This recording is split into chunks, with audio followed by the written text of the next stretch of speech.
俄乌冲突加剧集团对抗，俄罗斯的胜败对中国的统一大业有何影响？观众朋友，大家好，我是付贤少。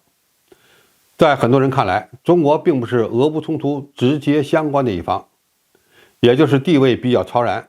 但是基于中国强大的实力，再加上中国未来也需要面对统一的问题，俄乌冲突的结果对中国的影响会非常大，符合中国面临着百年未有之大变局的判断。那么俄乌冲突的结果对中国统一大业有多大影响呢？最近一位知识战略学者在《环球时报》年会中表示，俄乌冲突重新带来了集团政治问题，而且更加突出。美国等西方国家把俄罗斯和中国列在同一条战线上，加上台海周边的国家都在评估这个问题，甚至会采取行动，这对中国大陆统一台湾增加了变数。未来俄乌冲突的结局对中国的影响是两极的，一是俄罗斯若战败，会巩固和加强美国的霸权，自然会提升中国统一的阻力；二是俄罗斯如果在一定程度上达成其战略目标，将是对美国霸权的一个挑战。这位学者的观点其实是从俄乌冲突对国际秩序的影响来说的。不管中国如何保持中立，在美国和西方看来，中国与俄罗斯都是一体的，因此俄罗斯失败了，对中国就是非常不利的。看到这里，或许有人就会提出一个结论：既然这样，中国为什么不支持俄罗斯呢？其实这种观点有一个逻辑陷阱，美国能这么对付俄罗斯，未来在面对台海危机时也能用来对付中国。那么我们该如何看待俄乌冲突的结果对中国的影响呢？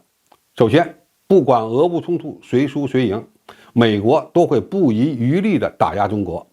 两者并没有必然的联系。美国正在利用俄乌冲突拉拢西方国家，但是并不等于这些国家在面对台湾问题时就能形成合力。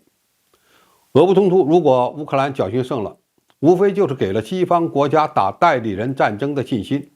但这种办法在台湾这个孤岛上并不适用，迅速强大的解放军也不是俄军能比的。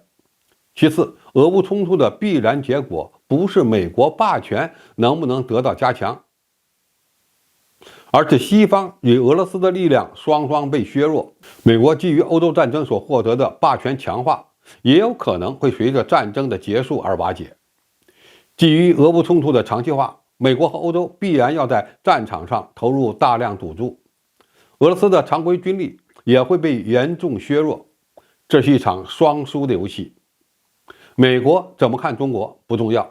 重要的是中国并不是被严重消耗的一方，而中国实力的强大对解决台湾问题更加有利。最后，俄罗斯还是一个核大国，就算在乌克兰战场上无法获得优势，也不可能被侵略和肢解。所以有人说北约会东扩到中国家门口，这完全是对俄罗斯实力的误解，也是对北约运行机制的不了解。不管俄军是否能够打赢俄乌冲突，对俄罗斯最大的影响是其国家向西发展的道路被切断，未来只能进一步加强与中国的合作，成为中国的主要能源供应国。